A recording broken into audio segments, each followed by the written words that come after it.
بسم اللہ الرحمن الرحیم۔ ایزی فاسٹ قرآن اکیڈمی کا سبق نمبر 63۔ ہم یہ تجوید کا ایک قاعدہ پڑھیں گے جس میں نون ساکن اور نون تنوین میں کبھی غنہ ہوتا ہے کبھی نہیں ہوتا۔ تو اب وہ ہمیں پہچان بتا رہے ہیں کہ کہاں غنہ ہوگا۔ نون ساکن اور نون تنوین کے بعد 8 حرفوں میں سے کوئی حرف ہو تو غنہ نہیں ہوتا۔ وہ 8 حروف کون کون سے ہیں؟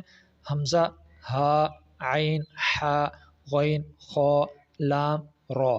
ان 8 حرفوں کے علاوہ اور کوئی حرف ہو تو وہاں غنہ ہوگا۔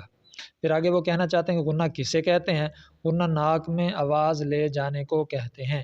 جیسے ان الذین، یہ جو نون پہ میں نے آواز کو روکا اس کو غنہ کہتے ہیں۔ پھر آگے بتانا چاہ رہے ہیں میم ساکن میں کبھی غنہ ہوتا ہے کبھی غنہ نہیں ہوتا۔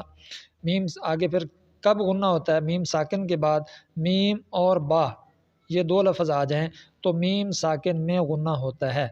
میم اور با کے علاوہ کوئی بھی حرف آ جائے تو وہاں غنہ نہیں ہوتا۔ یہ آج ہم نے 2 قاعدے غنے کے بارے میں پڑھے، نون ساکن کے بارے میں اور میم ساکن کے بارے میں۔